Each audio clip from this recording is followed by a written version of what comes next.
this week was quite an interesting week. I'll be honest, I didn't think Cade was coming back. Wasn't going to come back into the playoffs, especially since the Pistons this week really had nothing to play for. But I guess the Pistons decide, hey, with nothing to play for, you might as well bring him back and do a few test and tune-up sessions entering the playoffs this week. And honestly, based on this test and tune-up session the Pistons had coming in this week with nothing to play for, with the 1 seed already wrapped up, I definitely like what I saw this week. And I'll be honest, I have all the faith, I have no doubt that this team can go deep in the playoffs and potentially win a championship. It is kind of ass backwards that Boston somehow has better odds at winning the title than the Pistons. And the Pistons are the goddamn 1 seed in convincing fashion. But hey, even though the Pistons were great, the Waynes were, well, less said about the Waynes the better. And the Tigers, it's been an up and down roller coaster ride to start the year. But at least the Pistons have a chance at all the glory and accomplish some history this week. But before we talk about that, let's see how the rest of Detroit sports fared this week. Starting off, of course, with the Red Wings, and well, this week was just a mercy kill to the Wings season. As the Wings, they start the week off by having a lead late against Columbus, only to blow it late to Columbus and then losing the shootout to Columbus, but they got a point out of the game to try and keep their hopes alive, but they still somehow hang on. And then the Waynes then add a little bit of life to their slim playoff hopes with a big win over Philadelphia, mainly off Miller Sider's 5-point performance, and Dylan Larkin getting a hat trick. And everyone questioning Larkin's leadership when Larkin plays his ass off. Like, Larkin's literally playing with some broken bones in his body and injured to hell and back with one healthy leg. And he's giving his all. It's not his fault this team keeps falling short. And also, Alex DeBrincat getting the 40-goal mark and becoming the first Waynes player since Marian Hossa in 2009. Really, it's been that long since the Waynes had a 40-goal scorer? That's pretty fucking sad. Like, we're not talking 50 or a 60-goal score. We're talking a 40-goal scorer. The Waynes haven't had that since 2009, the last time they were really relevant and in the Cup Finals. That's pretty fucking sad. But hey, at least the Brinkat's having the best season of his career. Too bad in the end it will be all for nothing, as the Waynes, of course, when they need to win against New Jersey to stay alive or be eliminated, the Waynes simply could not do that. As they would choke the New Jersey late, and then New Jersey had the empty netter late, and the Waynes lose their last home game of the season to New Jersey on Fan Appreciation Night. And with the loss and with Ottawa winning, it means that for the 10th year in a row, the Detroit Red Wings have officially been eliminated from playoff contention. And this is an embarrassing one. 10 fucking years in a row of this shit. The Wings are also the first team in the Cap era to be eliminated from playoff contention after being top 3 in the NHL after 50 games played. Like, just look at this collapse is probably worse than the other 3 years they choked this playoffs away. Because in January, they were first in the Eastern Conference, January 25th. Since then, the Wings collapsed so hard I can't even look at them fucking straight. To where they don't even make the dance. And you can't blame Eisman for not doing anything this year. He made moves at the deadline, made a splash to get Falk, and traded the first-round pick away this year. Oh yeah, that's the worst part. The Waynes don't have a first-round pick this year. They traded to St. Louis for Falk. And knowing the Waynes lottery luck, that pick is probably going to be a top 5 pick, and it's going to probably go up the max of 10 spots. Because this is probably the year that Waynes would have actually got lottery luck if they actually were in the lottery. That's just going to be Detroit's luck. The moment they trade their pick away, it's going to be the year they would have got that break. What could have fucking been. Just watch. I guarantee that pick's going to go up the max of 10 spots. I guarantee it. I'll be surprised if it doesn't and the lottery luck is still the same even with the Waynes not having that pick.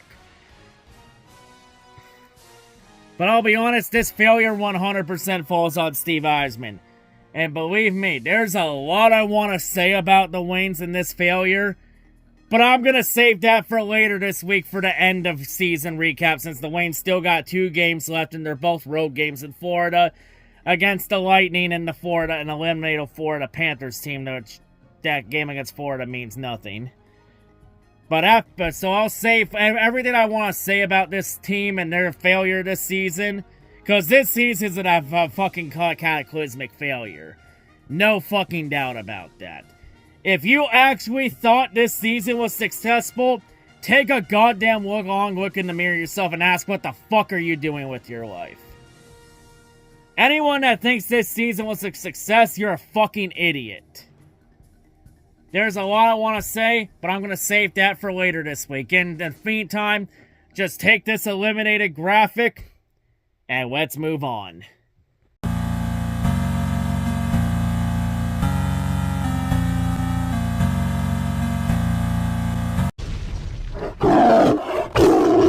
Now moving on to the Tigers, and well, this week started off on the rough foot, with the Tigers just getting embarrassingly swept by the goddamn Minnesota Twins. The Twins team that's going to be bad and tanking for a top lot for the draft lottery. So yeah, to say the Tigers have had a rough start to the year is an understatement. I mean, getting swept by Minnesota early in the season is pretty bad, especially when you're like 5 down, when you leave that Minnesota series like 5 games below 500.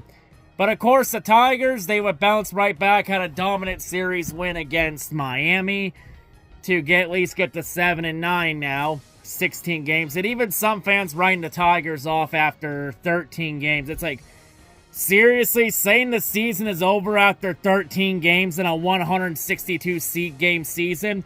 And we're not even through April yet. Some of you Tigers, Detroit fans, are fucking pathetic. You can't really gauge a fucking team in baseball till about 50, 60 games into the season. Because the season's so damn long to where anybody can look hot or cold at any given point in the season. It's like, we're only 16 games in. We haven't even gone to 20 games yet. Just relax and chill the fuck out. There's still a long ways to go. But, you know, definitely a lot of ups and downs for the Tigers to start this season. You know, the bullpen's been a bit of a mess so far, working some kinks out. Scooble's continuing to be lights out. Javi Baez has had a really good bounce back. Even Kerry Carpenter being great. Even Kevin McConaughey having a really solid debut so far in this season. Even Casey Meese has been lights out so far. You know, still a long ways to go in this season for the Tigers, so don't count them out yet. There's still ways to go. But they got a lot of time. It's still early in the season.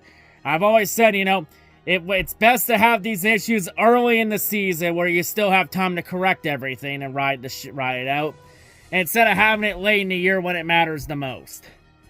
And that's mainly the difference, because a lot of Tigers issues came late in the season when it mattered the most. This year, they're doing it early in the season. But, you know, still a long ways to go. There's still hope for this Tiger squad. Mainly just gotta wait for Verlander to get healthy, and then see if they continue to ride this out. Detroit basketball!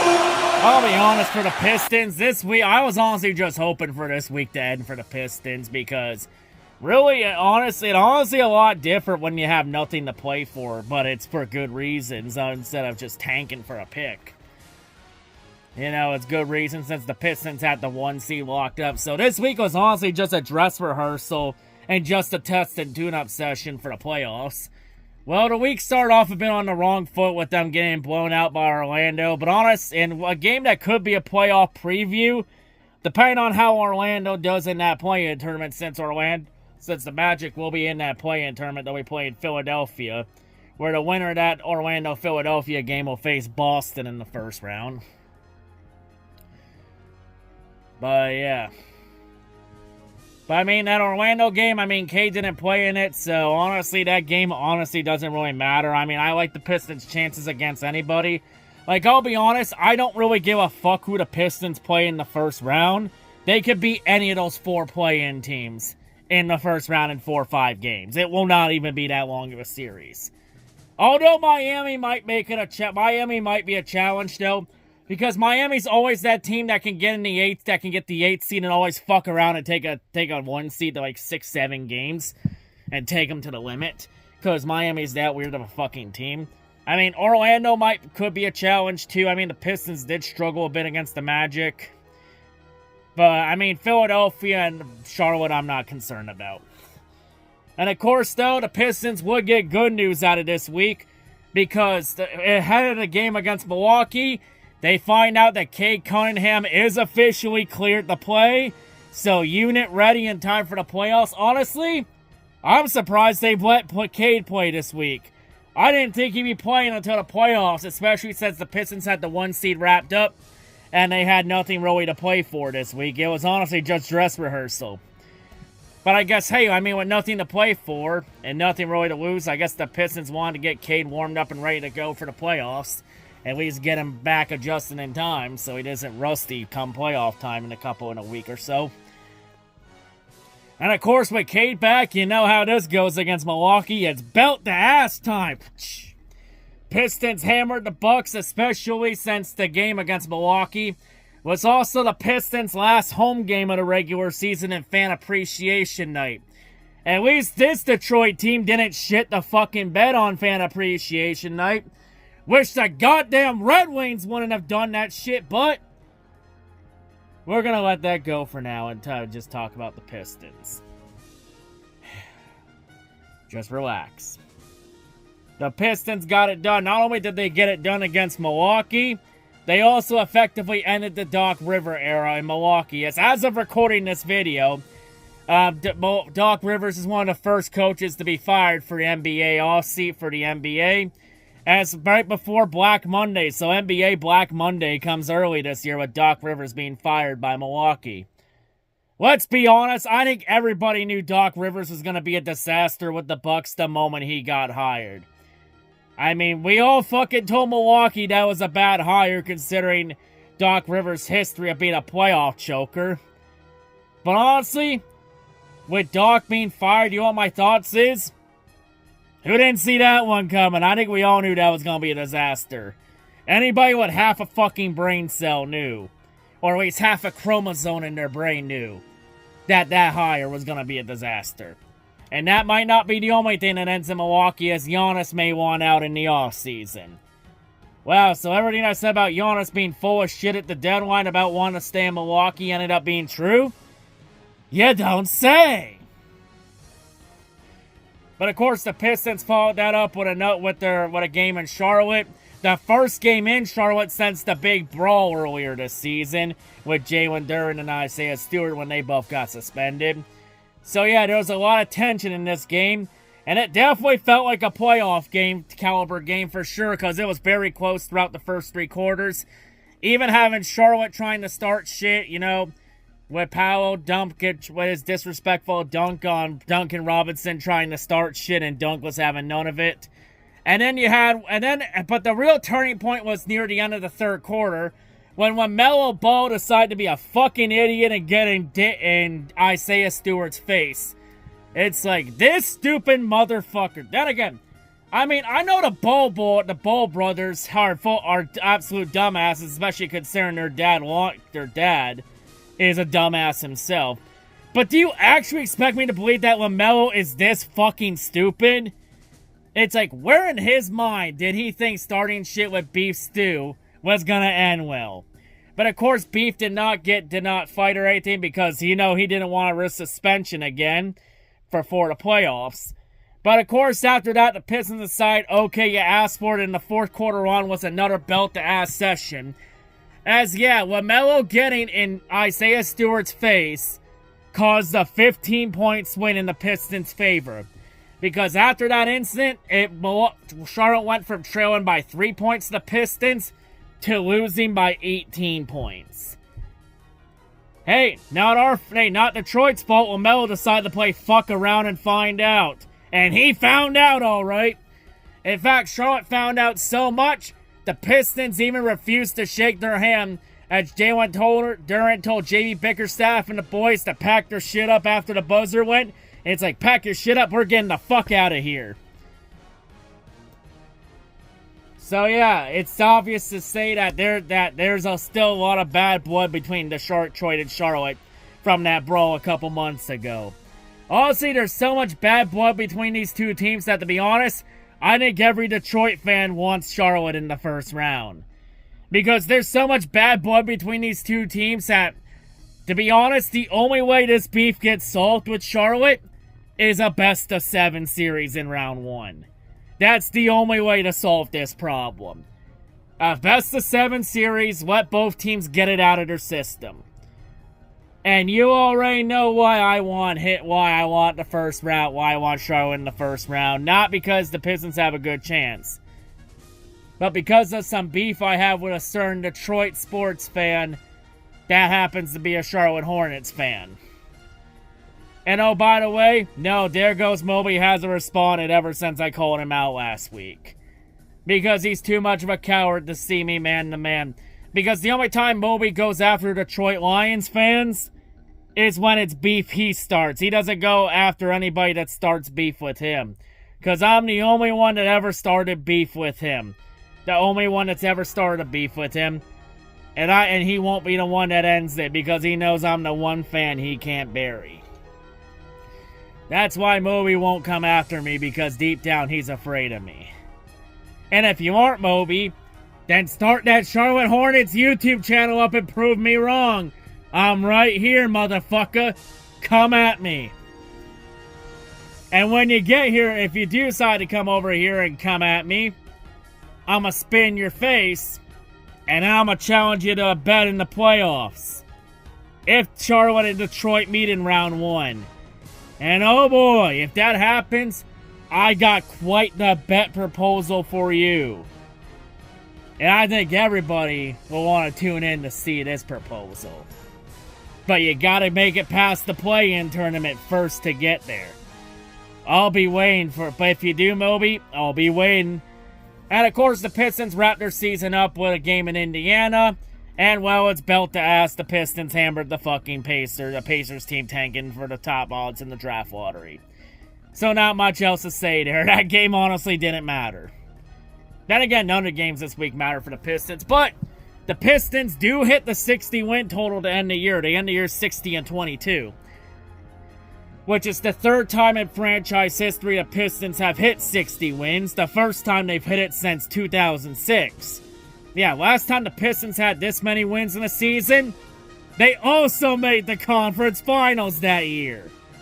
It's crazy. It's crazy.